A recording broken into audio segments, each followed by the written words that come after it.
Good afternoon. May we request everyone to be seated as the program will start very shortly. Just a friendly reminder, please turn off all mobile phones as the sound system is very sensitive to the ambient sound. This afternoon's program will be webcast through the internet and beamed live to various UP campuses, UP Manila, UP Los Baños, UP Visayas in Miagao, Cebu, and Tacloban, UP Mindanao, UP Baguio, and UP Open University. We would like to acknowledge the presence of UP President Emerlinda Roman,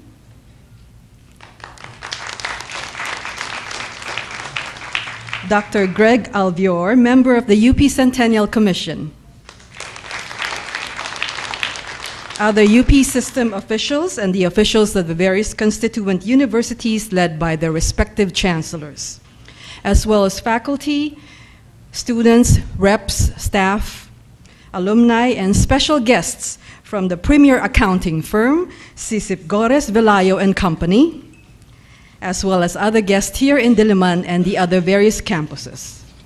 Good afternoon, ladies and gentlemen. Welcome to the Centennial Lecture Series, UP, A View from Outside. This afternoon's lecture is titled Questions for UP. Today marks the 21st lecture in the year-long Centennial Lecture Series that feature renowned international and local personalities of the academe, government, and industry. As mentioned earlier, all lectures will be beamed live to UP Manila, UP Los Baños, UP Visayas in Miagao, Cebu, and Tacloban, UP Mindanao, UP Baguio, and UP Open University. This is also webcast through the internet for wider coverage. Audience from all over the world may send in their questions. Before we begin, may we just repeat the request to kindly turn off all mobile phones. Thank you once again for your cooperation. Kindly rise for the Philippine National Anthem.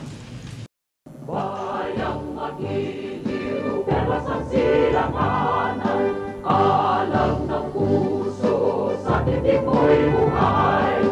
Lupang hinirang, tuyat ka ng mag-ibig.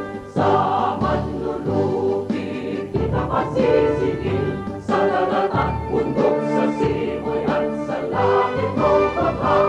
May nilagang tula at awit sa paglayang minamahal.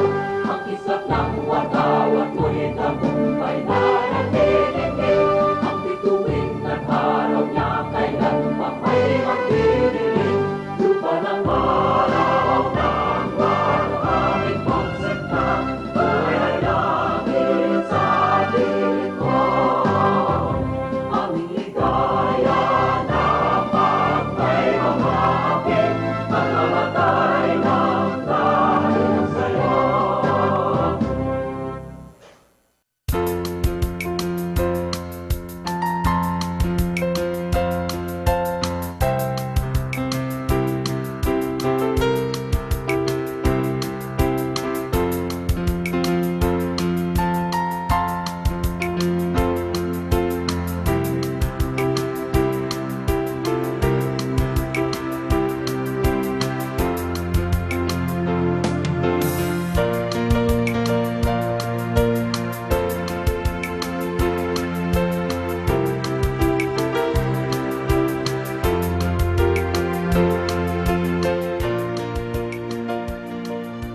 Today, we hold another important event to celebrate UP Centennial. I think most of you are aware that we have lined up a series of events to mark this important milestone in the life of UP. We are organizing celebration activities, fundraising activities, and other activities to promote or project UP to the outside world. But the centerpiece of UP Centennial celebration is actually the UP Centennial Lecture Series. After all, UP is an academic institution, and because it is, a good part of commemorating its birthday is to get scholars, experts, and distinguished individuals to share with us their thoughts on UP or their views on burning issues of the day. 4 categories make up the lecture series. One set of lectures will be delivered by insiders. They will present to us their views on UP, its successes and achievements, its faults and shortcomings. From them, we will get the view from inside. Another set will be delivered by those who are not part of our community, but who we believe take an interest in our university. They will share with us their insights on our vision, our mission, as they are perceived by the larger community. From them, we will get the view from outside. The third set of lectures will be by experts, both from UP and from other institutions, who will talk about national and global issues such as global warming, poverty alleviation, indigenous peoples, state of Philippine education, status of women, peace and conflict resolution, etc. And finally, for the fourth category, we will feature distinguished individuals who, through their life work, have attained great distinction in their respective fields. As an institution tasked not just with producing new knowledge and disseminating existing knowledge, but also with the shaping of the minds of a future generation of leaders, we felt it was important for us to have this lecture series and provide our faculty and students with the opportunity to listen to what our scholars, experts, and invited guests have to say. Today, we have the privilege of listening to what a friend of UP has to say about the university. To our speaker, thank you for accepting our invitation to be part of this lecture series. We are honored by your presence. And to all who are here, thank you for joining us today.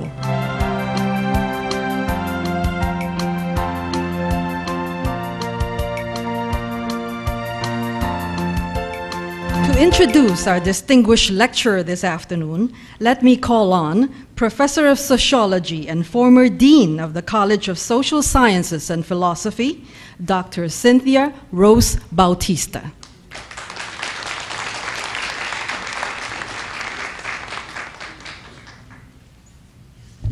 Good afternoon. It is my honor to introduce today's centennial lecturer, Mr. Washington Sycip. We had always known he is iconic from mentors and friends in the private sector who speak of him in deferential tones. Even without knowing the details of his life, we inferred from our limited experience with him that he is deeply respected and much loved beyond our shores. When the Ramon Magsaysay Award Foundation Board stopped over in Bangkok on the way to a conference in Laos 2 years ago, its members were pleasantly surprised when they saw the hotel poster announcing a dinner in honor of Mr. Sycip given by distinguished Thai professionals. While visiting the project of Magsaysay awardee Swaminathan in Chennai, India, a year ago, his mind was elsewhere, preoccupied with his own meetings with top industrialists and engineers from China and India to urge them to complement each other for economic growth that would redound to the benefit of Asians and to the eradication of poverty in our continent.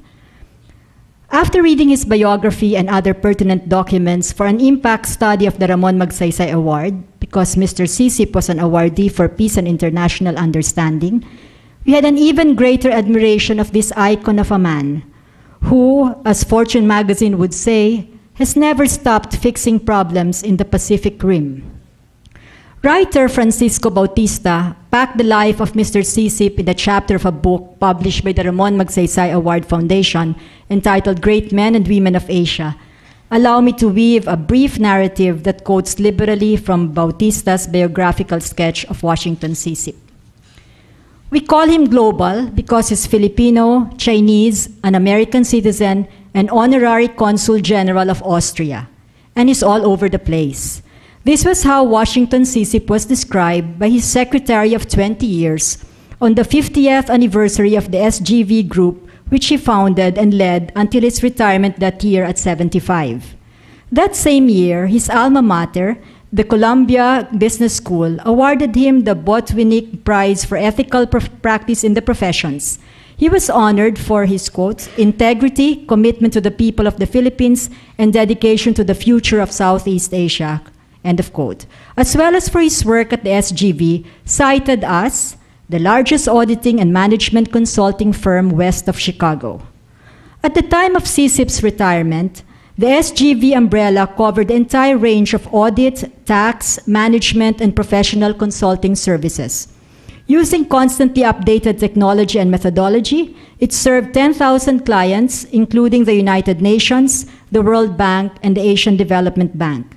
Engagements were not limited to corporate or business activities. Government programs in urban housing, sewerage, wharves, and irrigation, even a sugar project in Kenya were part of their portfolio. The group worked through a wide network of offices, experts, and resources throughout the globe. Apart from the Philippines, its principal offices were in Taiwan, Thailand, Indonesia, Malaysia, Singapore, and Korea. Some were linked with the world's largest professional organizations at the time. SGV itself also expanded into Saudi Arabia, Brunei, Sri Lanka, and Vietnam, and maintained a liaison office in Washington. In recognition of his achievements, Mr. Sycip has sat in various boards: the International Advisory Board of the American International Group and the Council on Foreign Relations. He chaired the Asia-Pacific Advisory Committee of the New York Stock Exchange, the International Board of AT&T, Australia and New Zealand Bank, Caterpillar, Chase Manhattan, to name just a few. During the years when SGV was growing, Mr. Sycip did not neglect his lifelong passion, education. He sat on the board of overseers of the Columbia University Graduate School of Business, the board of the University of Pennsylvania's Joseph Lauder Institute of Management and International Studies, and the Asia Center Advisory Committee of Harvard Universities. One of the world's leading business schools, the Institut Européen, I'm sorry, I will not pronounce it the French way, the Administration, the Affairs, or INSEAD, asked him to lead the establishment of a Euro-Asian Center in the 1980s to ensure that Europe doesn't lose touch with Asia. At home, Mr. Sycip and a group of business leaders helped set up the Asian Institute of Management in 1968, together with Harvard and local universities Ateneo and De La Salle, and chaired its first board. It offered the first full-time 2-year graduate business program in the country. Today, Mr. Sycip is passionate about basic education and the need to turn its dismal state in the country around. More important, he has put his money where his passion lies, in support of basic education initiatives like the Synergia. Ordinarily, successful 75-year-old retirees dissolve into the shadows of a blissful family life, resuming a temporarily abandoned hobby or fulfilling a lifetime longing on a beach or mountain retreat. But Mr. Global is no ordinary retiree. At 87, his secretary's remark many years ago resonates. He's still all over the place. The same wit continues to crackle and disarm. Unfading wisdom continues to stun and instruct. Except for a more pronounced stoop, he remains poised and confident as he draws reverence in a cocktail party, boardroom, business forum, or airport lounge, all of which he continues to grace with a regular and commanding presence. He still serves as director or advisor of many leading companies in the Philippines and other countries.